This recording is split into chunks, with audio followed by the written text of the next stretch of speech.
د روس بادشاه هغې خو خدای نه مني نو دل اعلان وکوي چې څوک الله مني ما ته دې وښایي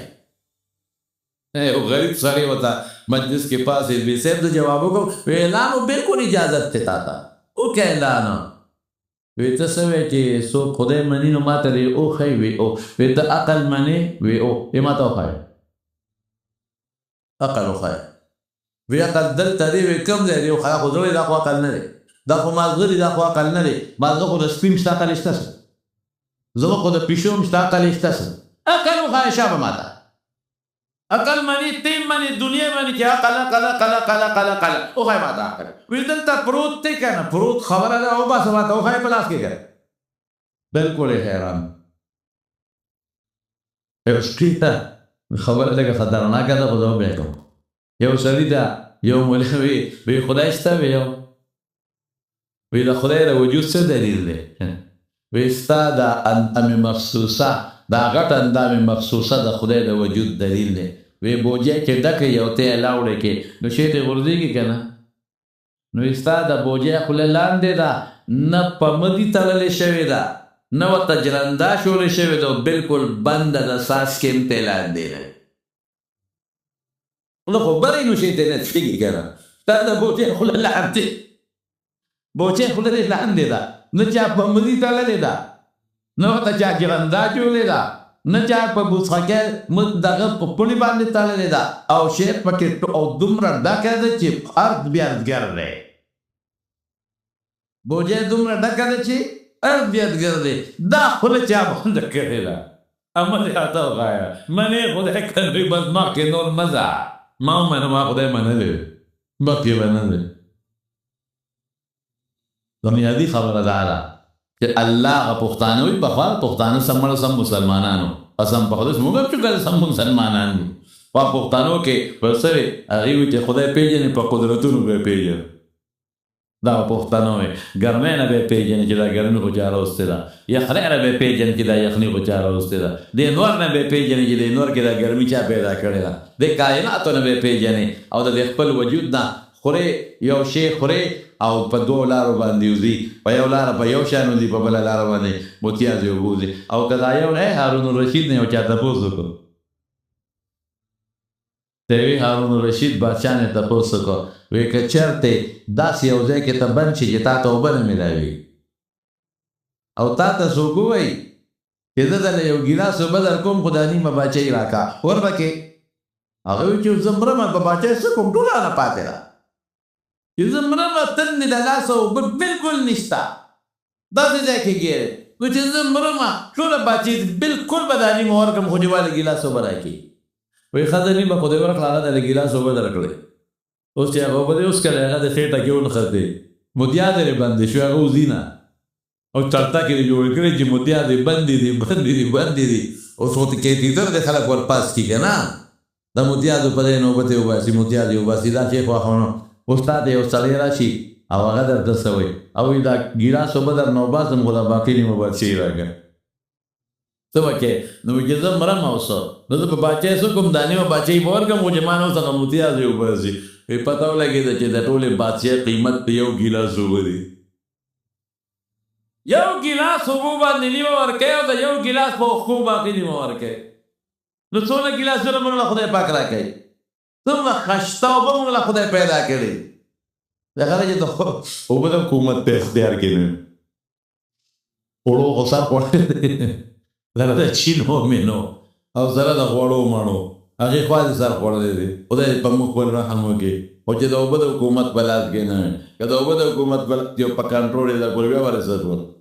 او که ستا د حکومت په لاس کې چې موږ هوا کم اخلو والله چې به جلجام دی خو پنځه شپېته ګیرنه په یو وخت کې ساه راکاږي نه به زه کو دی به مې په غونډ په دا حکومت کارته و چې تاسو له به نعتونه وایي مهرباني وکړئ خو دلته خو ماته وکړئ دی به دله نعتونه وایي او دی به دله صفتونه هم کوي او شعرونه به هم وایي خو دی بلا نه هم خلاص کوي خو جلجامه دا خدای څونه لوی نعمت دی نعتونه وایي صرف د رسول الله مبارک صفت کوي ښه صرف د پیغمبر مبارک صفت کوي او نور په سترګو نابینا دی لیکن قسم به خدای پاک داسې خدای روزي ورکړي چې داسې به یو کال نه مونږ د جلجام داسې دی داسې روزي خو امین ورسره ناست دی ټوله د هغه وکړي د شروع کې دته ور مخامخ کړي بل یو ځای کې ناست وو چې موږ ډوډۍ بنده کړه خلاصه مو چې بچرجان ته مې وکړه د هغې ډوډۍ کې هر څه هر قسمه نعمت و خو چې زه راختم بچرجان ته څه د روجو بوساړه پرته وه د تشو روجو بوساړه پرته وه بچرجان ډوډۍ دې وخوړه ویې خورم که نه مې امین د نه ټول هر څه ووایله او تشه بوساړه د روجو تا ته یې ښودې زما وروڼو رزق ژوند عزت ذلت اولاد بچي دا ټول د چا په لاس کې د الله په لاس کې ورنه کوو موږ به لویي نه کوو او موږ به د اسلام په دې دواړو میدانونو کې د اسلام خدمت کوو ښه یو میدان زما وجود دی موږ به کوشش کوو چې په خپل وجود اسلام راول دې کې به کوتاهي ما کې د دنیا شته زه به اول دا کوشش کوم دویم به زه اسلام دپاره کوشش کوم چې معاشره کې زه داسې ژوند تېر کړم چې د ما نه ګاونډي ته رشته دار ته ښځې ته بچي ته لور ته مامسایه ته افسر ته نیک ته د ما نه ضرر نی د نیک نه زمیندار ته د افسر نه کلاسپور ته ضرر نی او دریم میدان عمل وسي د مارونو او د حکومت په سطح د حکومت په سطح به داسې نظام له د کوشش کوم خیر په دې دریمه به انشاءالله بله جمعه خبره وکړم د اسلام درې میدان دي د مارونو څو درې به میدان د اسلام دا زما دا نفس دی زه به په خپل نفس اسلام نافذ کوم خپل نفس کې د سر د ویښتو نه واله تر د خپو پورې به په دې کې د مسلماني راولم دا به زه کوشش کوم چې زما ټول وجود په اسلام کې پټ شي او دا اسلام داسې یو قلا ده چې زه مکمل په اسلام کې ګیر شمه لومبۍ به زما دی ادخلوا فی السلم کافه یو معنی دا ده یو معنی دا ده زما عقیده به د اسلام عقیده آمنت بالله وملائکته وکتبه ورسله واليوم الآخر والقدر خيره وشره من الله تعالى والبعث بعد الموت الله بمنم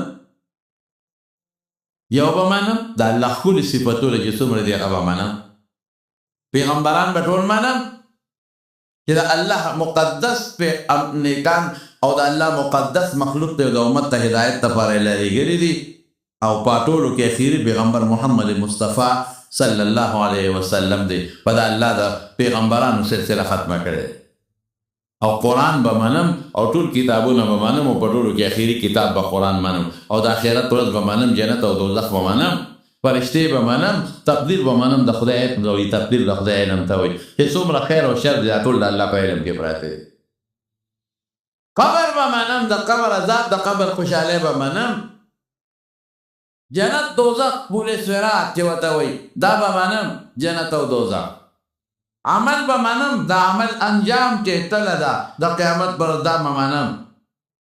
دا عقیده شول اول او دویم نمبر څه شی دی دویم نمبر څه هغه زما اعمال دي اعمال مو د اسلام مطابق کوم مونځ به نیس کوم روژه به نیسم مالدار یم حج به کوم مالدار یم زکات به ورکوم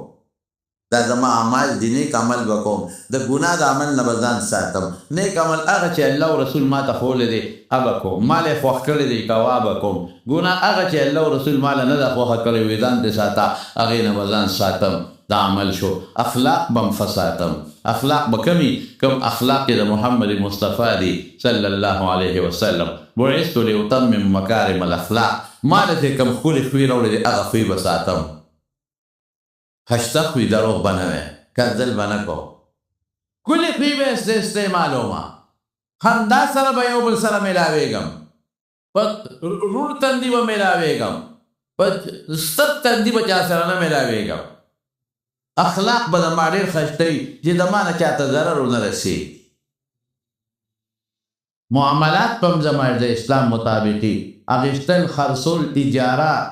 دا به هم ټول د اسلام مطابق وي دا به زه تېروم د لومبۍ د اسلام د عمل میدان څه شی شو د انسان خپل وجود په د 6.5 فوټه وجود به اول اسلام نافظ کړي دا به ووایه حتی که د مارونو زما وجود څه کې زما لباس بام د اسلام مطابق دی زما لباس بام د اسلام مطابق دی زما شکل بام د اسلام مطابق دی دا هم ذات پوهېږې په دې خبره زما شکل به د انګریز مطابق نه، زما جامه به د انګریز په شانتې نه، زما جامه به د اسلامي او به د انګریز په شان به نه. انګریز تیار نه چې د وټۍ ناچو، انګریز چې که څنګه سر ویښته پرېږدي هغسې به نه پرېږدم. انګریز ږیره برید ښایي زه به پرېږدم، زما د پیغمبر سنت دی، شکل کې به د پیغمبر په شان دی. ډېر خلک دلته د بعضې بېوقوفان یو خبره کوي، دا په دې فیسبوکونو میسبوکونو راځي فرقه مقل خلک وایي څه څوک چې د انګریز دغه دي دا څه ورته ویلې کېږي تیانې دی او د انګریز پلانکې دی او پلانکې دی، وایي د انګریزانو اوسېدونکو خو تاسو پیدا اخلئ که ډوډ سپیکر انګریز جوړ کړی ته ترې فایده اخلئ، پکې دله کاپر جوړ کړی دی، ایس ډي دله کاپر جوړ کړی ته ترې فایده اخلې، موټر دا کاپر جوړ کړی ته پکې ګرځې، پول دله انګریز جوړ کړی ته پې د پاسه ځې، دارو د انګریز نه راځي ته استعمالوي. ډېر خلک دا وایي ډاکټر د انګریزانو کتابونه ګوري ډاکټر پې جوړ شي، انجینر د انګریزانو کتابونه ګوري انجینر ته جوړ شي، جز د انګریز جوړ کړی ته پکې حج او عمرې له ځې او دې خواوې داري خدای دا قمقل خلک دي. مونږ وایو چې انګریز دله کوم شی جوړ کړه د هغې استعمال منع نه دی، خو به مسلمان یو شی جوړ کړي انګریز به استعمالوي، انګریز به یو شی جوړ کړي مسلمان به استعمالوي، هغوی منع نه دی. انګریز به کپړه جوړه کړي، زه به جامې جوړ کړم،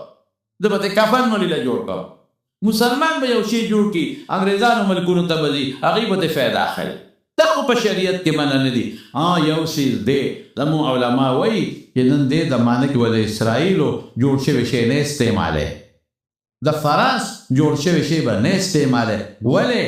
هغه ستا پیغمبر پسې نښتې دي، هغه ستا د پیغمبر د سرکاري سطح باندې توهین ته یو خاکې جوړوي، او اسرائیل ستا مسلمان د بیت المقدس پسې نښتې دی، نو د هغوی ایشیدونه مې استعمالوه. مطلب یې څه دی چې د هغې مصنوعات ته استعمال نه کړي چې د هغې معیشت کمزورې شي، د هغې پیسه لاندې لاړه شي، او دنیا ولې چې څوک جوړ کړي او خرڅېږي نو دله د هغې ګټه راځي، او چې کوم دکاندار دکان واچي او سامان یې نه خرڅېږي نو هغه ګټلی نه شي، هغه ورو بربادېږي. نو پرېږده چې دوی څیزونه جوړوي او مسلمانان یې نه اخلي چې معیشت یې کمزوري شي، طاقت یې کمزوري شي، ځکه دا ټول طاقت د اسلام او د بیت المقدس او د حضور پاک خلاف استعمالوي.